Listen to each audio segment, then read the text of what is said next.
Olá, queridos, sejam muito bem-vindos ao programa Sal e Luz. É uma alegria ter você conosco mais uma vez, em mais um episódio. Hoje chegamos ao nosso 11º episódio e queremos agradecer a cada um que tem acompanhado, compartilhado, caminhado conosco nessa jornada de reflexão, de fé e de edificação pela Palavra de Deus. Esse programa ele existe com o propósito de adorar a Deus e de levar a luz do Evangelho para o coração das pessoas. Em meio a tantos desafios da vida diária, nós precisamos parar para ouvir a palavra de Deus. E esse é um canal onde você pode escutar temas diversos.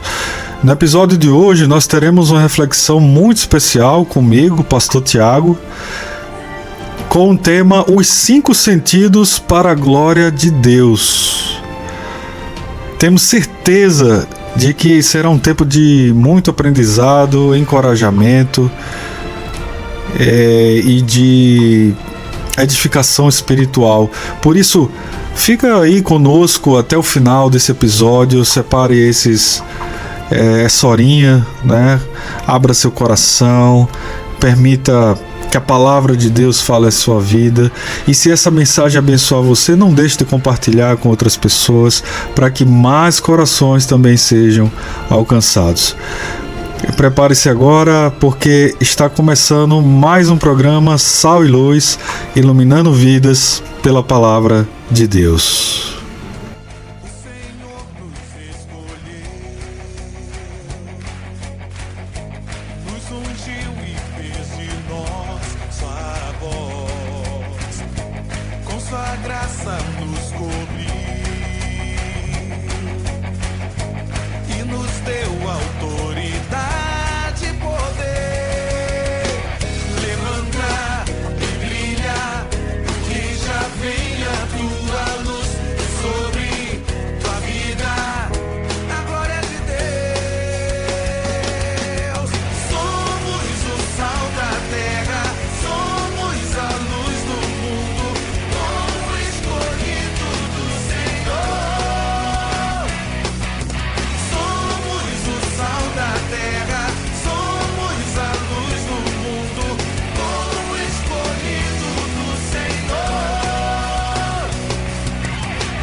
Olá, meus irmãos, graça e paz em Cristo Jesus. Vamos orar ao Senhor.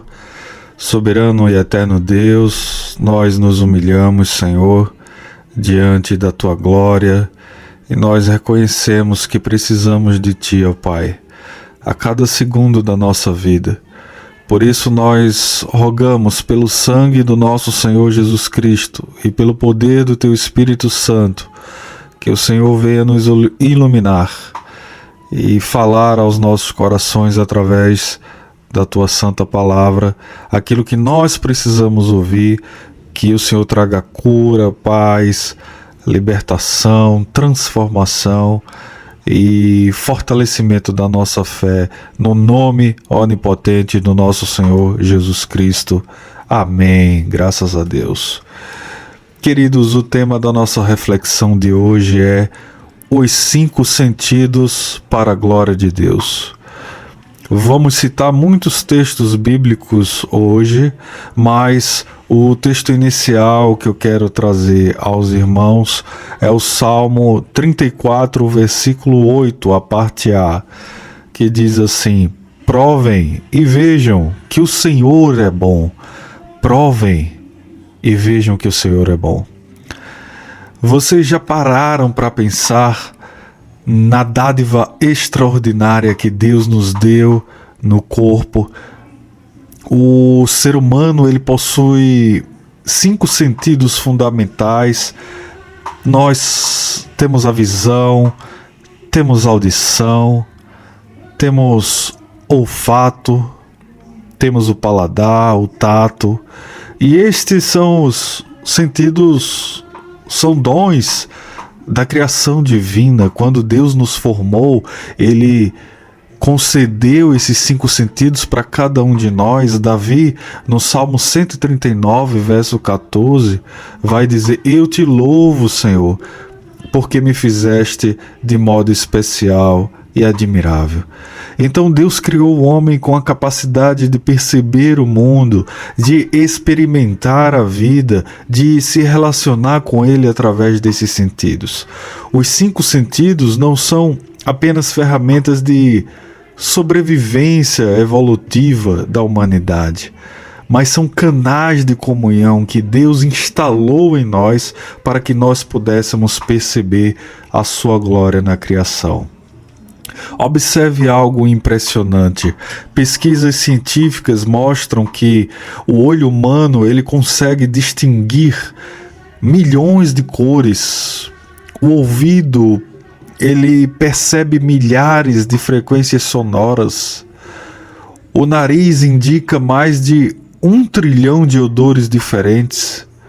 A língua possui 8.000 papilas gustativas. E a nossa pele possui milhões de receptores sensoriais.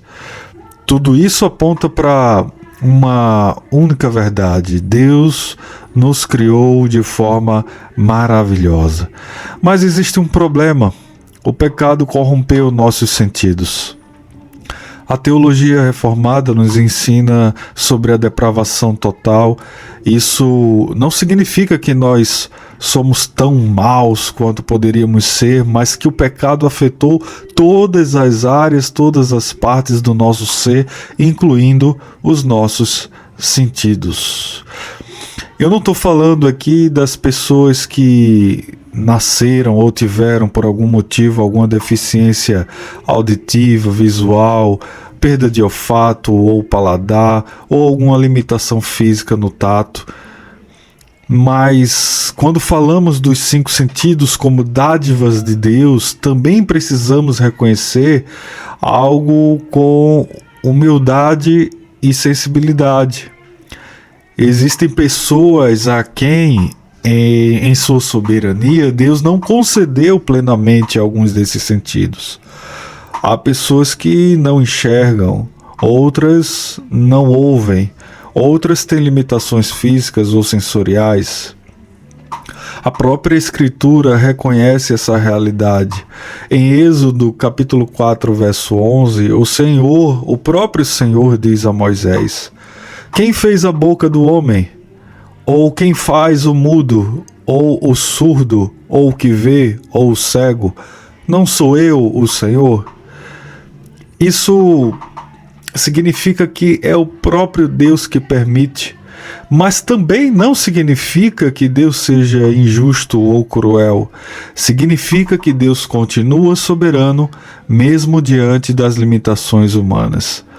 Nós vivemos em um mundo marcado pela queda, onde há doenças, limitações, fragilidades, mas mesmo nessas situações a graça de Deus ela continua operando.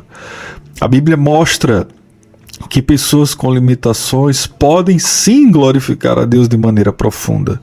O próprio Senhor Jesus disse em João capítulo 9, verso 3, sobre um homem cego. Ele falou: isto aconteceu com ele para que se manifestem nele as obras de Deus. Então Deus pode ser glorificado na força, mas também na fraqueza humana. O apóstolo Paulo ouviu do Senhor: Paulo, a minha graça te basta, porque o meu poder, ele se aperfeiçoa na fraqueza. Esse texto está na 2 Coríntios, capítulo 12, verso 9.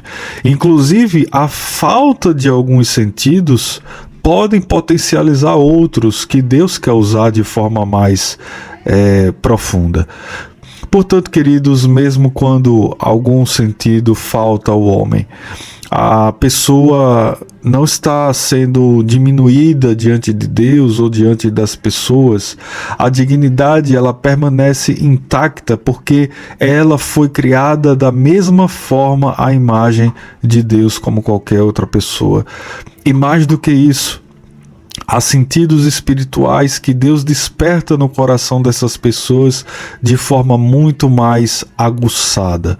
Há pessoas que talvez não enxerguem com os olhos físicos, mas elas podem ver profundamente a glória de Deus com os olhos da fé. Há pessoas que não ouvem sons, mas escutam claramente a voz de Deus pela palavra em seu coração. Deus, ele não mede uma vida pela quantidade de sentidos que ela possui, mas pela obra da graça de Cristo em seu coração. Portanto, se você está ouvindo ou vendo a legenda dessa reflexão, mas hoje vive com alguma limitação física ou sensorial, saiba de uma coisa: você não é menos amado por Deus, nem menos capaz de glorificá-lo. A graça de Deus é suficiente na sua vida, e muitas vezes é justamente nessa condição que o poder de Cristo se manifestará ainda mais na sua vida. Por exemplo, o Charles Haddon Spurgeon, pregador inglês, sofreu doenças graves por toda a sua vida, mas ele dizia: Deus às vezes nos tira algumas forças para que nós possamos aprender a depender mais da sua graça. No céu, Cristo irá restaurar todas as coisas. Não haverá mais cegueira, não haverá mais surdez, não haverá mais cadeiras de rodas, não haverá mais dor ou qualquer limitação. Todos os sentidos, os nossos sentidos serão plenamente restaurados para podermos contemplar a glória do nosso Senhor para sempre. Tem uma história muito interessante de uma menina americana chamada Fanny Crosby, do século XIX.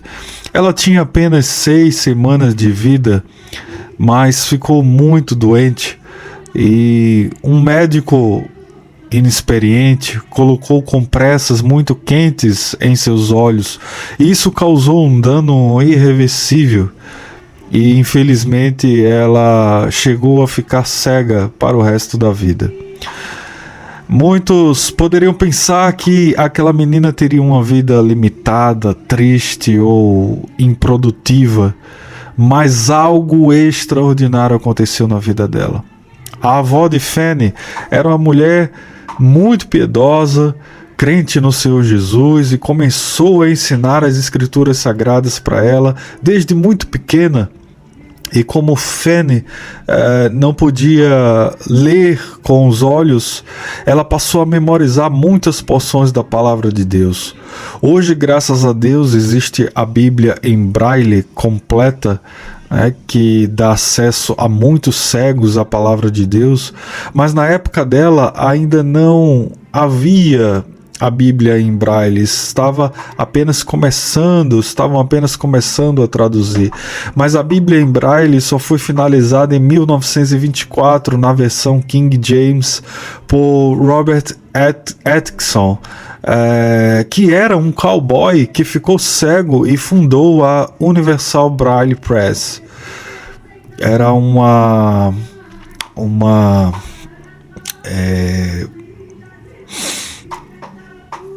editora de braille, né? Mas mesmo sem conseguir ter contato direto com a Bíblia, ainda criança, Fanny já sabia de cor vários salmos, muitos capítulos do Novo Testamento e longas passagens das Escrituras.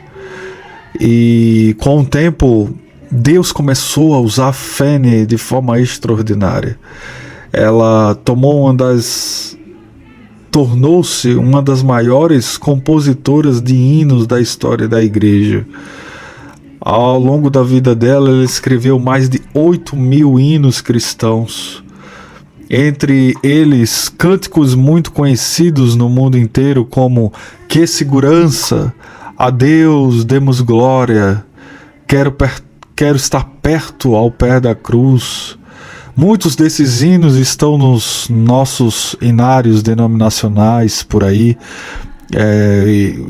harpa cristã, cantor cristão, e milhões de cristãos já cantaram palavras escritas por uma mulher que nunca enxergou um pôr do sol sequer, uma montanha, nunca enxergou o mar ou o rosto de alguém. Certa vez um pregador disse a ela: é uma grande tragédia que você tenha sido privada da visão. E ela respondeu: se eu tivesse um pedido a fazer a Deus, seria continuar cega. O pregador ficou espantado na hora e perguntou o porquê. Mas por que você está dizendo isso? E ela respondeu: porque quando eu chegar no céu, o primeiro rosto que eu verei será o do meu Salvador. Que declaração extraordinária, irmãos.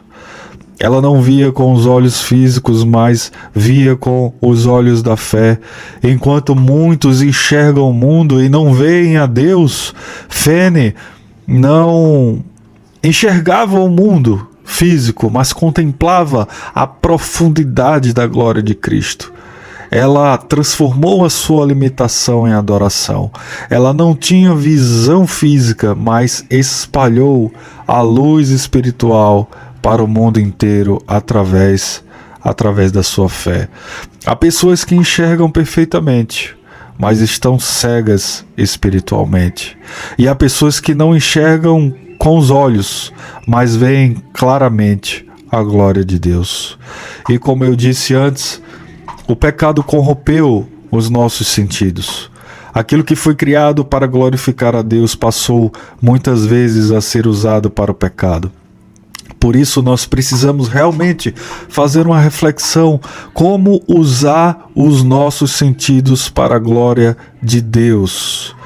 Provérbios 20, verso 12 vai dizer: o ouvido que ouve e o olho que vê, o Senhor os fez a ambos. Nada em nosso corpo é acidental. Cada sentido tem um propósito. Deus colocou os nossos sentidos com algum propósito. Deus nos deu sentidos para perceber sua criação, desfrutar da vida, relacionar-se com outras pessoas e, acima de tudo, glorificar o seu nome. Mas quando o pecado entrou no mundo, os sentidos passaram a ser usados para o mal. A Bíblia mostra que o pecado frequentemente entra pelos sentidos. Um exemplo clássico é a queda no Éden, é o primeiro pecado no mundo.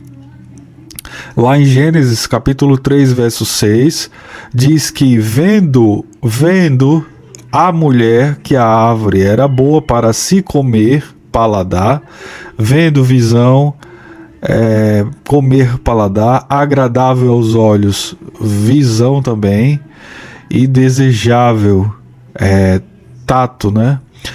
Pegar, o desejo de pegar.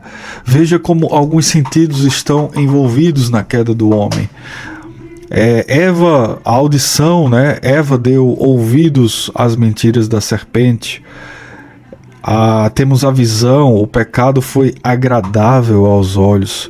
Temos a presença do paladar, ela afirma que o fruto era bom para se comer. E temos o tato, o desejo de tocar no que é proibido. O pecado, queridos, foi concebido no coração, mas entrou pelos nossos sentidos. E os sentidos passaram a servir à idolatria. Hoje acontece o mesmo. Não estamos isentos de usar os nossos sentidos para a servir à idolatria, servir ao reino das trevas. Agora eu quero falar do pecado de cada sentido, de forma individual. Em primeiro lugar, nós vamos falar do pecado da visão. Vivemos em uma geração dominada pela imagem. Há séculos atrás não tínhamos tanta informação visual como temos hoje, mas hoje temos a TV, temos a internet, o Instagram, o YouTube, a Netflix, temos a violência estampada, a pornografia na internet. E essa questão da pornografia muitos normalizam porque vira um vício e querem normatizar, mas em Mateus capítulo 5, verso 28, nosso Senhor Jesus, Ele mesmo disse: todo aquele que olhar para uma mulher, ou um homem, claro, com a intenção impura, já cometeu adultério no seu coração. Então a pornografia é completamente reprovada pela palavra de Deus e pela palavra do próprio Senhor Jesus. Além dessas coisas, a gente olha para coisas luxuosas e temos cobiças materiais. Uma bolsa de uma mulher, um brinco, um colar, um carro que um homem vê e deseja aquele carro, uma roupa. A grama do vizinho é sempre mais verde e você acaba cobiçando e invejando com os olhos aquilo que o outro tem. Mas na 1 de João, capítulo 2, verso 16, ele vai falar da concupiscência dos olhos. No verso 16 ele diz: porque tudo o que há no mundo, os desejos da carne, os desejos dos olhos e a soberba da vida, não procede do Pai, mas procede do mundo. Então essas coisas, queridos, não procedem de Deus. Nós vamos lá na frente falar de fato como devemos usar nossos sentidos para a glória de Deus, mas essa forma de ver não procede de Deus. Estarmos usando a nossa visão para coisas que vão ficar gravadas de forma negativa na nossa mente. O olho, ele pode se tornar uma porta para o pecado, então nós devemos evitar ver algumas coisas. O Salmo,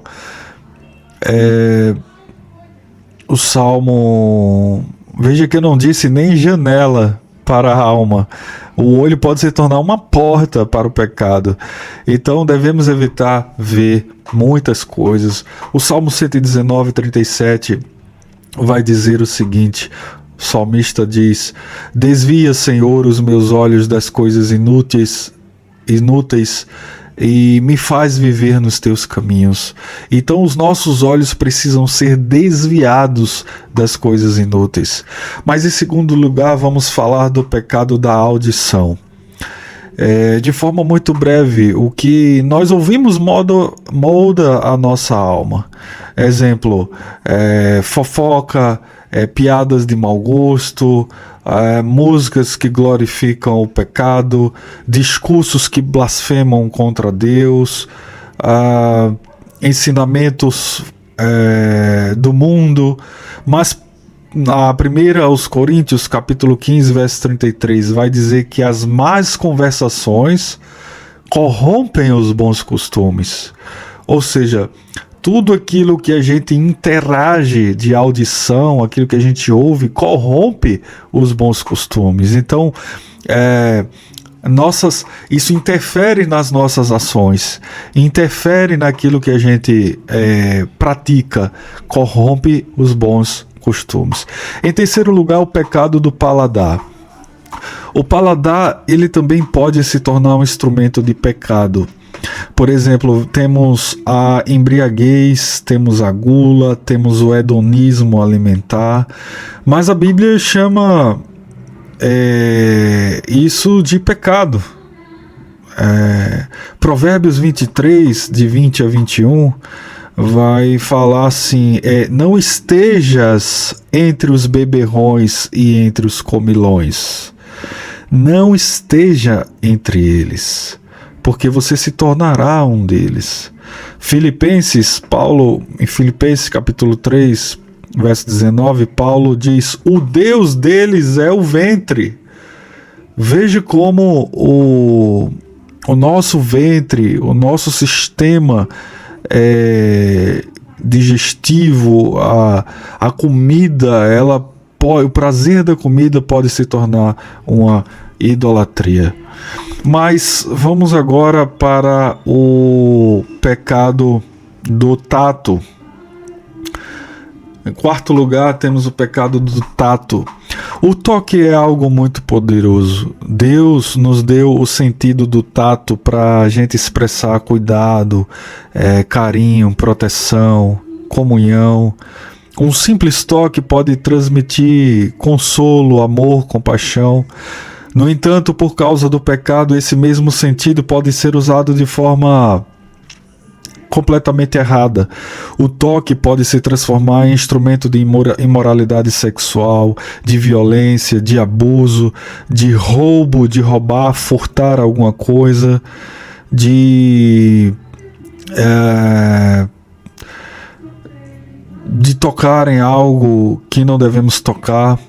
E a Bíblia ela nos alerta claramente a nós vigiarmos também nessa área da nossa vida.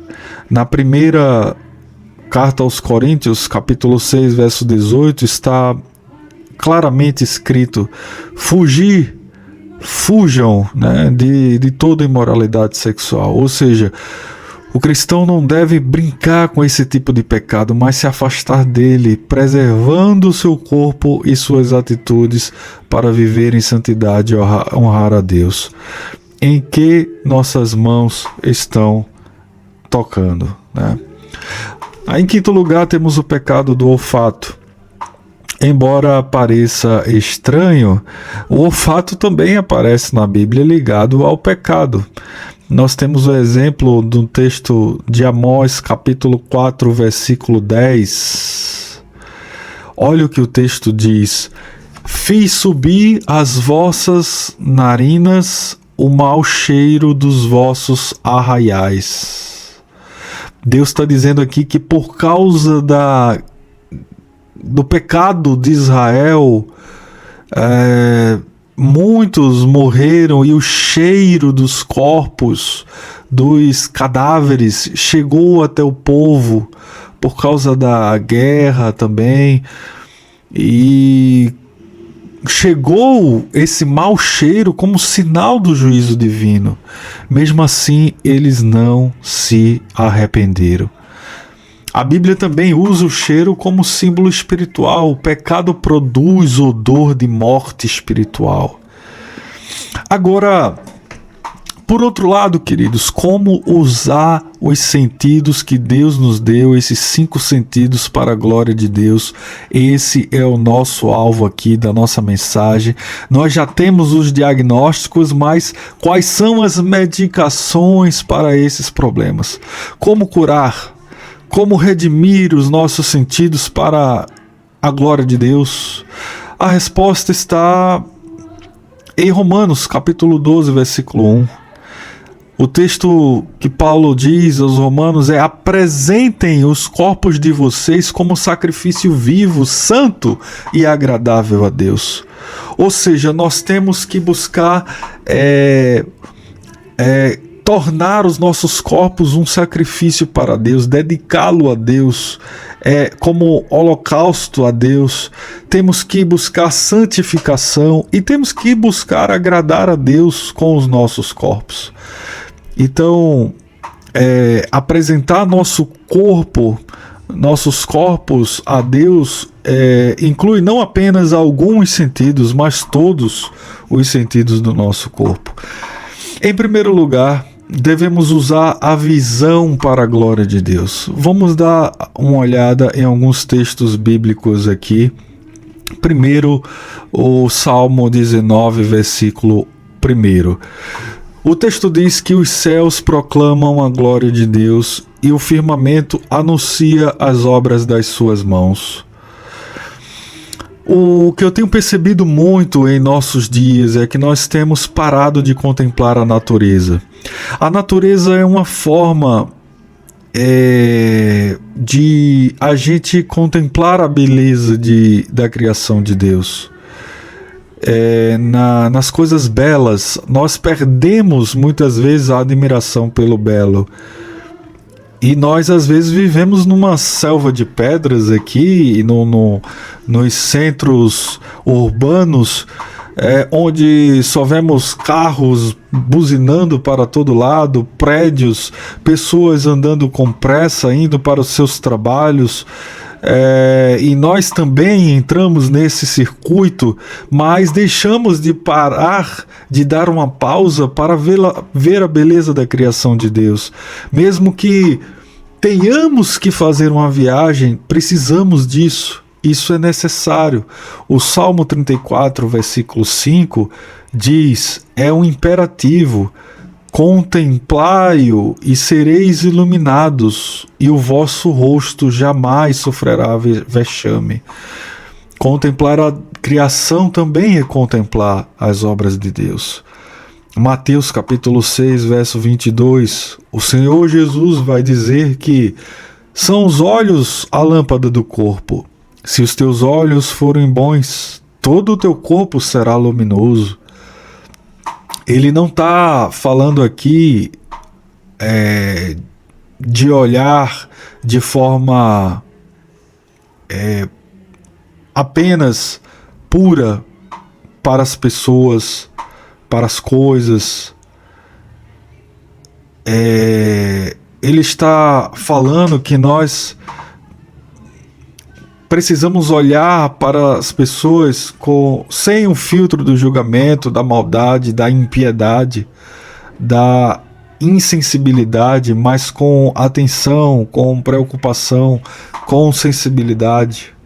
A Bíblia diz que Davi, ele viu, ele olhou, ele parou o olhar, ele fixou o olhar em Betseba e caiu por isso em pecado.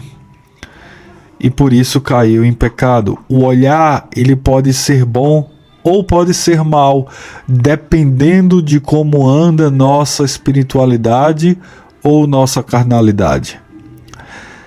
Em Marcos, no Evangelho de Marcos, capítulo 10, verso 21, tem um jovem que se aproxima de Jesus para perguntar sobre como herdar a vida eterna. E a passagem por um lado é triste porque o jovem ele rejeita Jesus, mas por outro lado a passagem destaca o amor de Jesus por aquele jovem, mesmo sabendo que o jovem tinha dificuldades em abrir mão de suas riquezas para seguir a Jesus. Mas sabe o que o texto diz? O texto diz que Jesus olhou para ele e o amou. Isso é lindo de ver. Em Mateus 9,36 também diz que Jesus viu as multidões, ele viu as multidões e teve compaixão. O olhar de Cristo era cheio de graça, e o nosso? Quando nós vemos alguém que precisa do Evangelho, quando nós vemos umas multidões aí se destruindo, qual é o nosso olhar? O nosso olhar está cheio, o nosso olhar pode ser bom ou ser mal. Eu acho interessante quando Jó, lá no capítulo 31, verso 1, vai falar: eu fiz uma aliança com os meus olhos. Eu fiz uma aliança com os meus olhos. Nós precisamos fazer um pacto com os nossos olhos, de mudar aquilo que nós vemos, de desviar de muitas imagens que nós vemos, porque elas ficam gravadas em nossas mentes e em nossa memória por muitos e muitos dias, muitos meses e anos até. É como um HD que fica lá gravado. Nós precisamos, ao invés, queridos, de olhar para as coisas desse mundo, precisamos olhar para o alto. O Salmo 121, versículo 1, vai dizer: elevo os meus olhos para os montes, de onde me virá o socorro? O meu socorro vem do Senhor que fez os céus e a terra. Então, elevo os meus olhos. Nossos olhos precisam ser elevados ao céu. Hebreus 12, versículo 2, fala que nós precisamos olhar para Jesus também. Olhando firmemente para o autor e consumador da nossa fé, a saber, o nosso Senhor Jesus Cristo.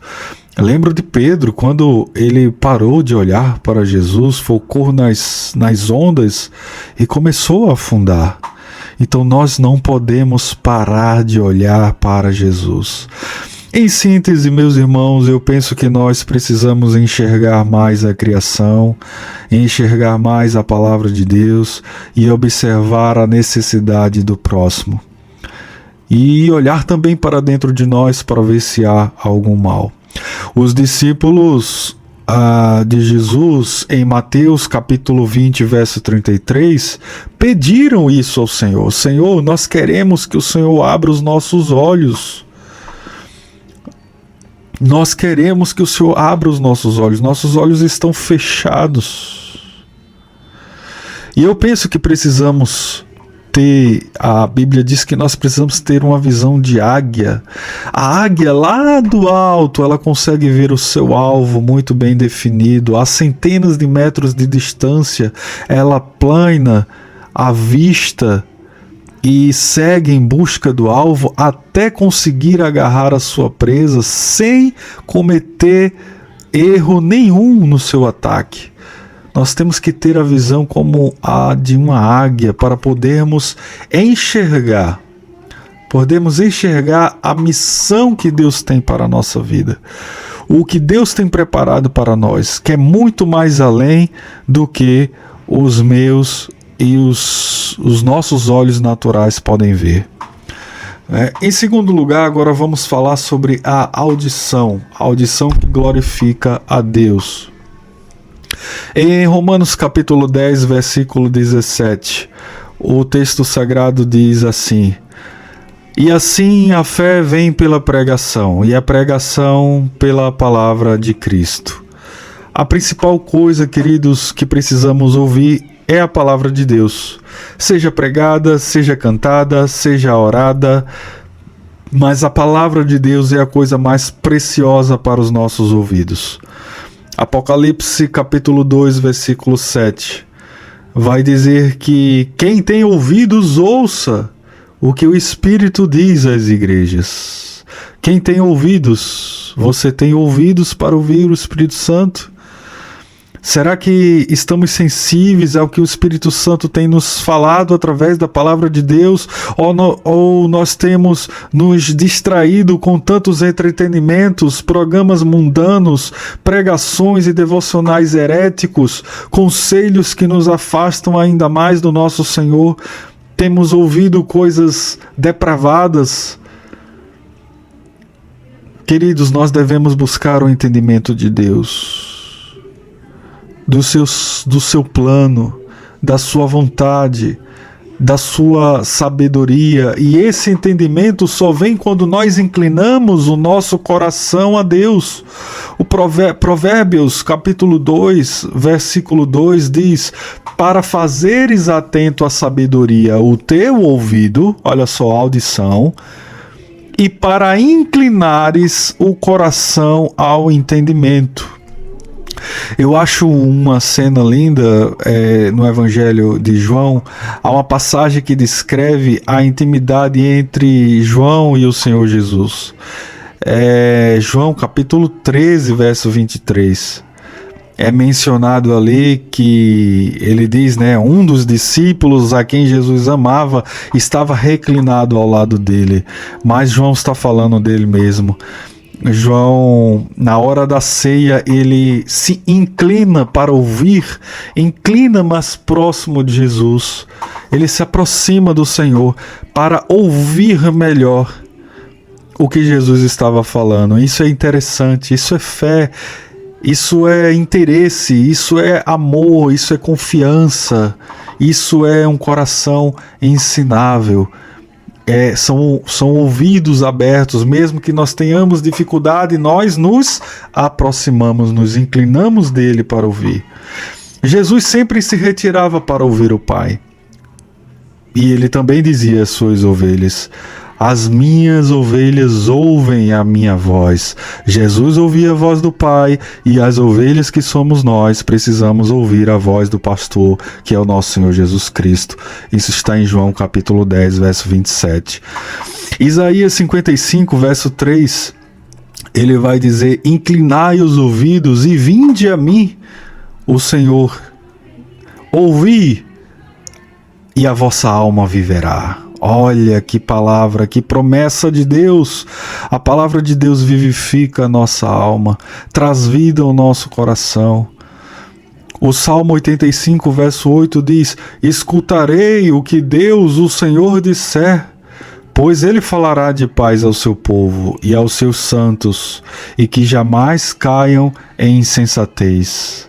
Tiago 1,19 vai dizer: sabei estas coisas, meus amados irmãos. Todo homem, pois, esteja pronto para o quê? Ouvir, e tardio para falar. Então nós precisamos ouvir mais e falar menos. Isso significa que ouvir a Deus é melhor do que viver tagarelando por aí. É claro que nós temos que pregar a palavra de Deus, mas sem antes tivermos um tempo de meditação, de pausa, de buscar profundamente a voz de Deus, não vamos conseguir transmitir tudo o que ele tem a dizer ao seu povo, aos seus santos e aos pecadores. Lucas 11, 28 vai dizer: felizes são os que ouvem a palavra de Deus e aguardam no coração. Romanos 10, 17, nós já citamos aqui: a fé vem do ouvir a palavra e a palavra de Deus. Se você quiser ser fortalecido na fé, esse é o caminho, é ouvir a palavra de Deus. Então, o que devemos priorizar ouvir? Qual é a audição para a glória de Deus? É ouvir a palavra, cânticos cristocêntricos, que adoram a Deus, ouvir sábios conselhos. Assim estaremos ouvindo a voz do Espírito Santo. O Senhor Jesus constantemente dizia: quem tem ouvidos para ouvir, ouça. O texto magno do povo judeu ainda hoje é Deuteronômio, capítulo 6, verso 4. O texto lá vai dizer: ouve, Israel, ouve, Israel. O Senhor nosso Deus é o único Deus.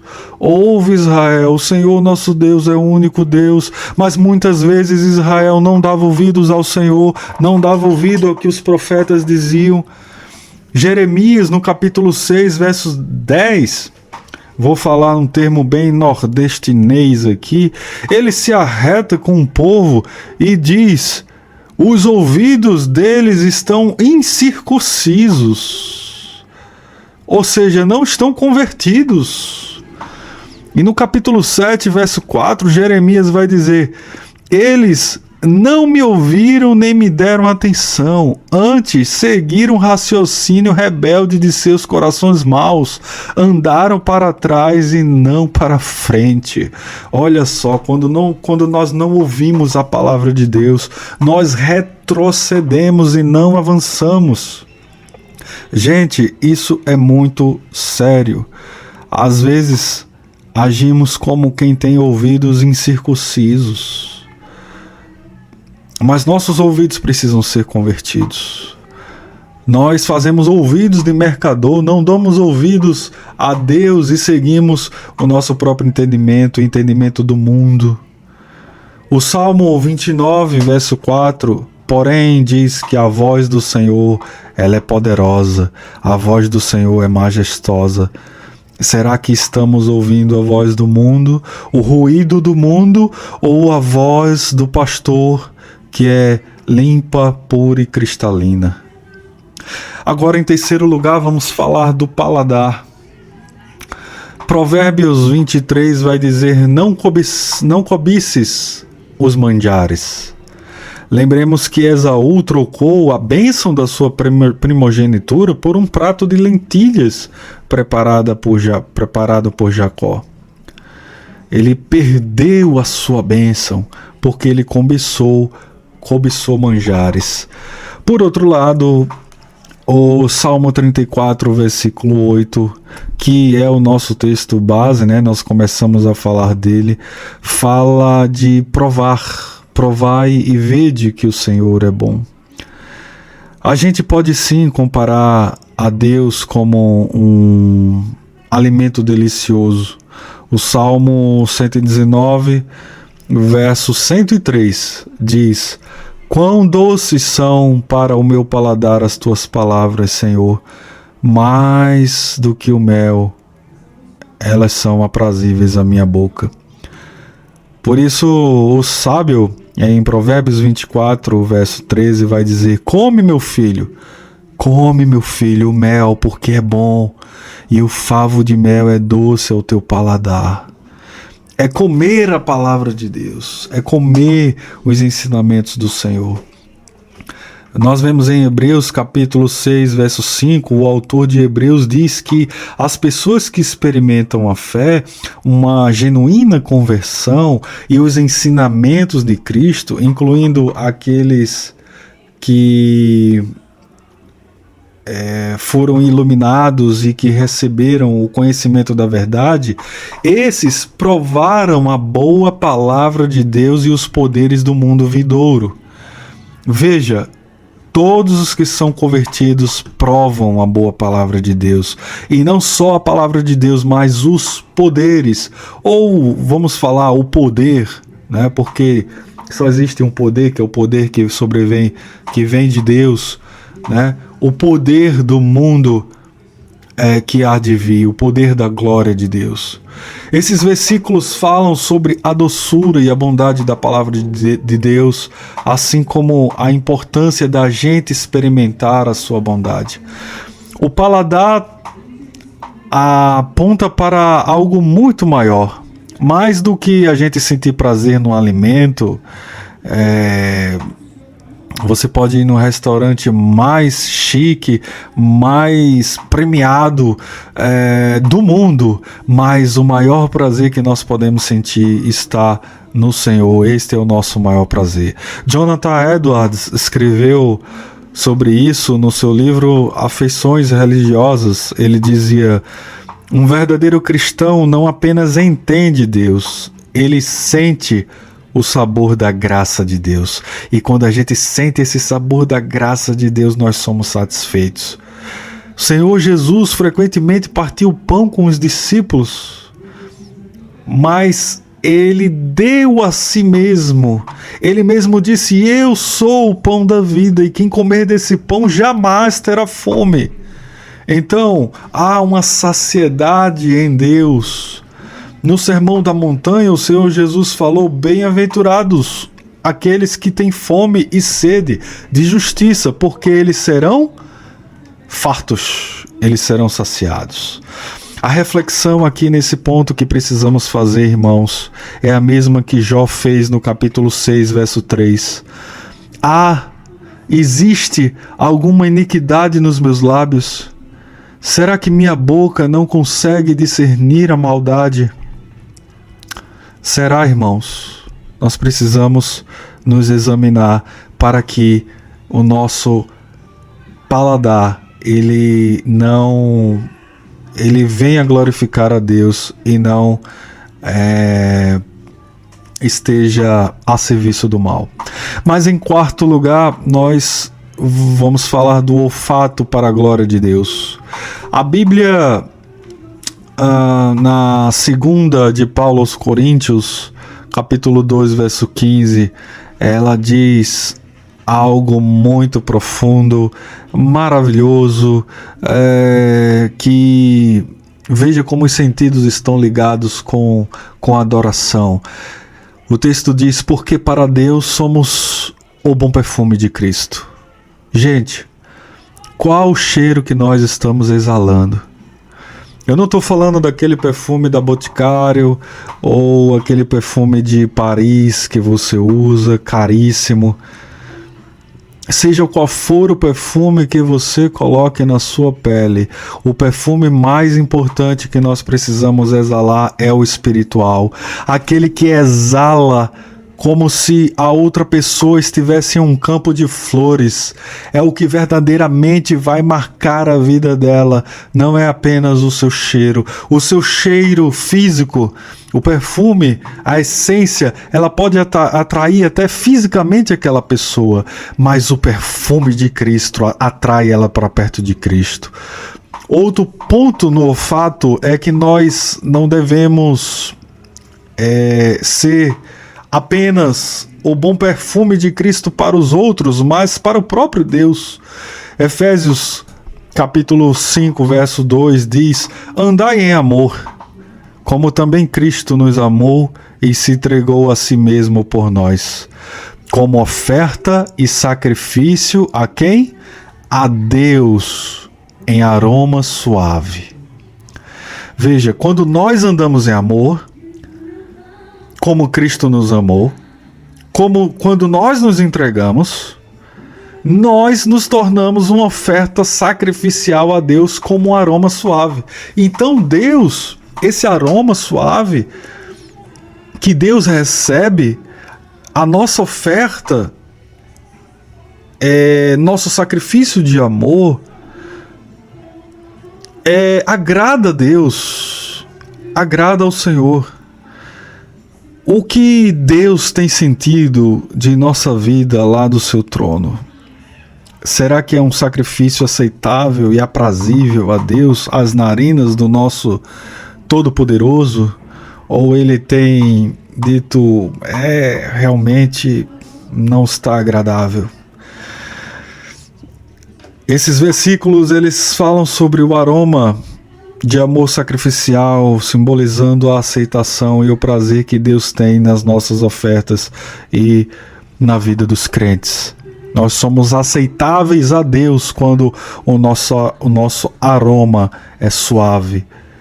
O nosso perfume é o perfume de Cristo. A Bíblia diz que o cristão deve ser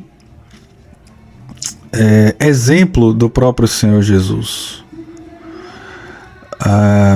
Nós vemos outro caso interessante, né? No Evangelho de João, capítulo 12, verso 3, Maria ungindo Jesus com um perfume de nardo puro, que ela era muito precioso para ela, e o texto diz, interessante é que a casa encheu-se com esse perfume. Claro que esse perfume era físico, mas ele representava uma adoração espiritual. Ele representava ali a oferta agradável a Cristo. Era tudo que aquela mulher tinha de mais valioso. E o perfume, ele encheu a casa, irmãos. Será que nós temos dado o melhor aroma para o nosso Deus? Ou os nossos pecados têm neutralizado o perfume de Cristo em nós?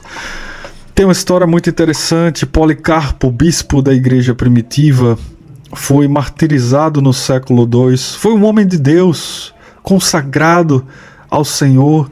Toda a sua vida era tão somente para servir a Deus e defender a fé verdadeira.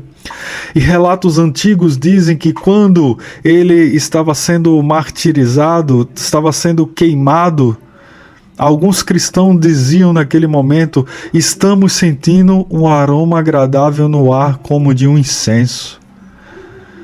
Que cheiro nossa vida tem deixado nos ambientes em que nós temos frequentado? O cheiro do orgulho ou o cheiro do perfume da humildade? Reflita sobre isso.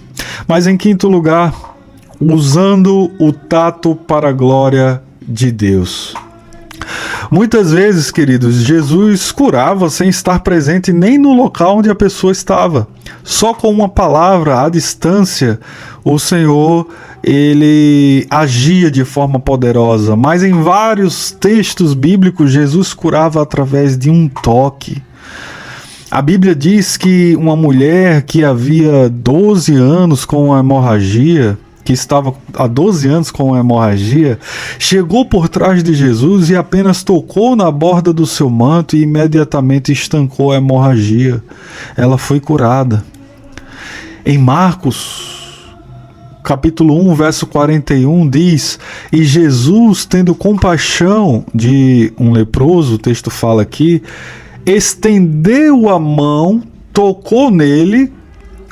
Estamos falando aqui, gente, de uma pessoa intocável, repudiada pela sociedade, que ninguém tocava, só queria distância. Aliás, ele vivia fora dos muros de Jerusalém, porque era um leproso, era contaminável a sua doença. Mas Jesus tocou nele e disse: eu quero que você seja limpo. E logo a lepra daquele homem desapareceu e ele ficou limpo. Outro caso em João capítulo 9, Jesus encontra um homem cego de nascença. Então Jesus faz ali um lodo com a sua própria saliva, aplica com suas próprias mãos nos olhos do cego e lhe diz: olhe, vá se lavar no tanque de Siloé. E o homem obedece a Jesus e volta vendo claramente todas as coisas.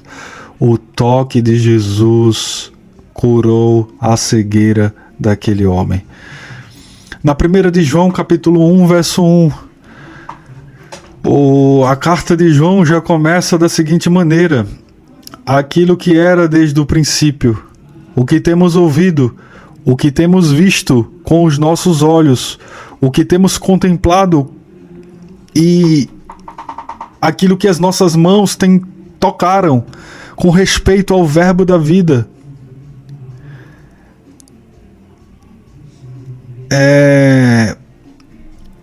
Nós estamos transmitindo a vocês. Então, João está dizendo aqui que eles ouviram, eles viram, eles tocaram no verbo da vida. Então, eles usaram os sentidos, né? E agora eles são canais para evangelizar outras pessoas. Nós lembramos também que Jesus ele usou as mãos para lavar os pés dos discípulos e permitiu que Tomé tocasse ali nas suas feridas para crer. Esses versículos eles falam sobre o toque de Jesus e o nosso toque em Jesus e a experiência de cura, bem como a testemunha da vida e do ministério de Cristo. Então, o toque de Jesus ele comunicava cura, bênção, compaixão, cuidado, consolo.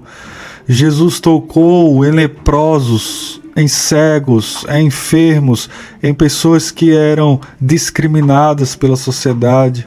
E será que o nosso toque tem sido da mesma forma? Será que nós temos abraçado as pessoas, consolado elas com um afago?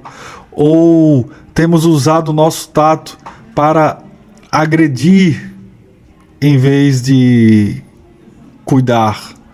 Nossas mãos, elas servem mais para construir ou para destruir, para abençoar ou para reter? Nosso coração tem sido sensível ou duro como a pedra? Lembremos que o nosso Senhor Jesus chorou. Em João capítulo 11, verso 35 diz isso. Então a sensibilidade é algo que nós devemos estar atentos para não perdermos como igreja do Senhor. Porque em tudo Deus nos prova e Ele espera nossa fidelidade nas nossas ações e nas nossas atitudes. Mas eu quero dizer que Cristo, Ele redime os nossos sentidos. O pecado, é verdade que ele distorceu os nossos sentidos, mas Cristo veio restaurar os nossos sentidos, louvado seja o nome do Senhor. Irmãos, os nossos olhos impuros, Jesus transforma em olhos que contemplam a glória de Deus.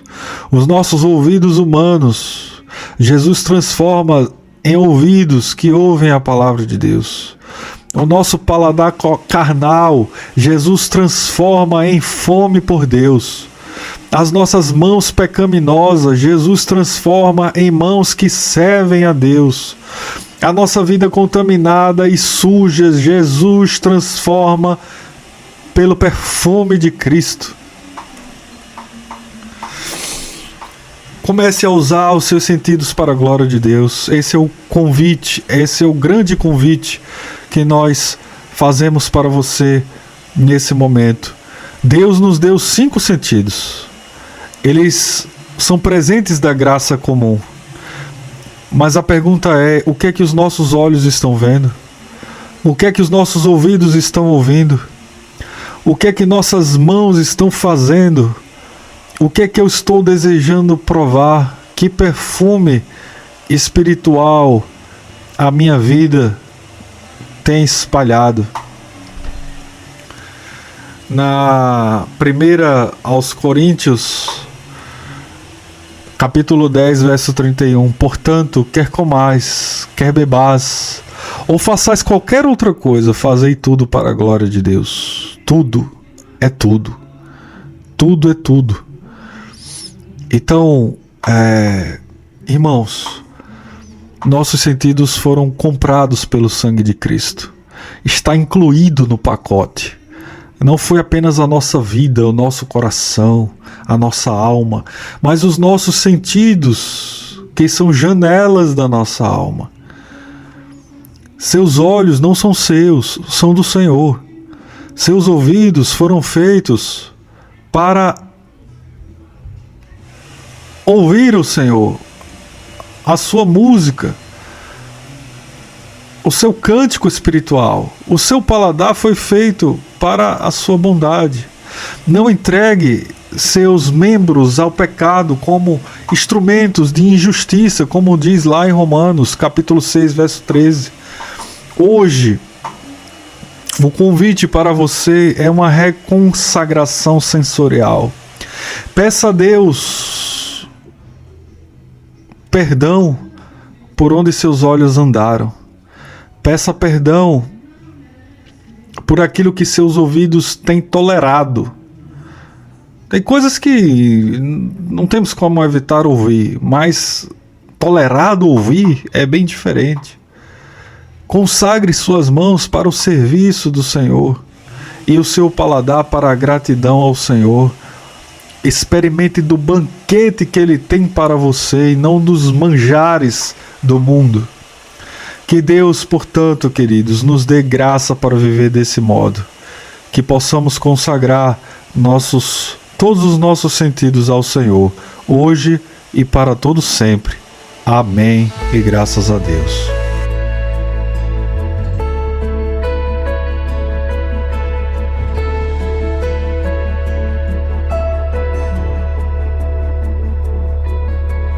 Todas as cidades, povoados e aldeias, percorria Jesus,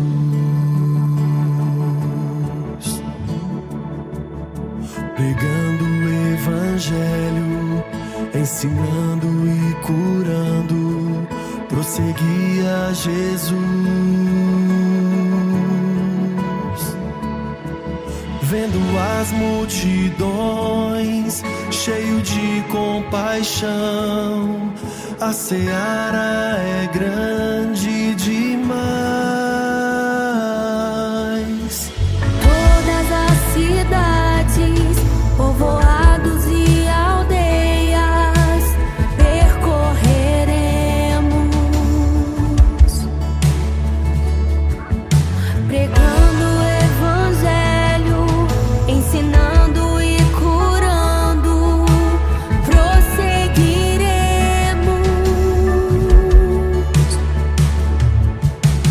Somos igreja, os trabalhadores, somos teu corpo, Jesus. Somos teus pés, andando em toda parte. Somos tuas mãos, curando e abençoando. Somos teus olhos, à procura dos aflitos.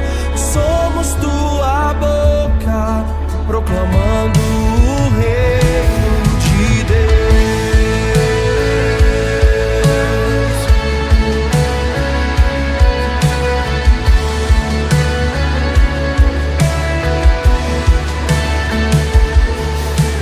Todas as cidades, povoados e aldeias percorreremos,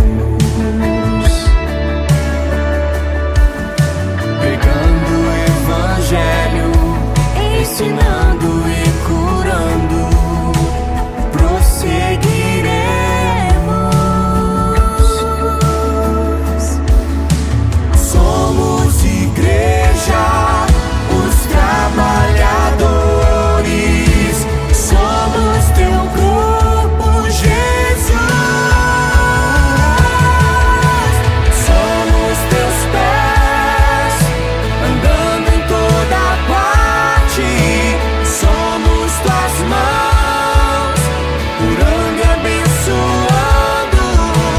Somos teus olhos, à procura dos aflitos. Somos tua boca, proclamando o reino. Somos teus pés, andando em toda parte. Somos tuas mãos, curando e abençoando. Somos teus olhos, à procura dos aflitos. Somos tua boca, proclamando o reino de Deus.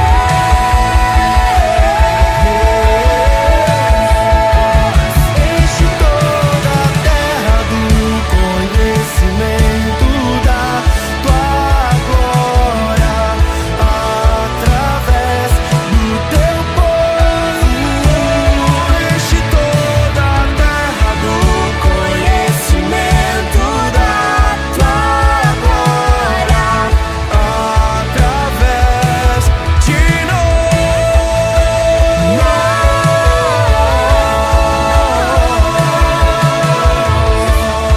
Deixa o reino vir, deixa o reino vir, deixa o reino vir. O reino de Deus, Deixa o reino vir, deixa o reino vir. o reino de Deus, Deixa o reino vir, deixa o reino vir. o reino de Deus. Deixa o reino vir, deixa o reino vir. E Jesus olhando as multidões e vendo que aquelas pessoas estavam como ovelhas que não têm pastor, o seu coração se compadeceu. Ao olhar para aquelas pessoas, o seu coração pulsou e muito amor veio no seu coração. E ele trouxe uma declaração para a terra e ele disse: a seara é realmente grande, e aonde estão os trabalhadores? Eu não sei se você sente a mesma coisa, mas a minha vontade é dizer para ele: eis-me aqui, Senhor, envia-nos a tua seara. E se você carrega esse fogo de Deus no seu coração, declare comigo: nós estamos disponíveis, nós queremos tocar as nações. Por isso seja cheio do amor e da compaixão de Deus, em nome de Jesus. Deixa o reino vir. Somos teus pés, andando em toda parte. Somos tuas mãos, curando e abençoando. Somos teus olhos, à procura dos aflitos.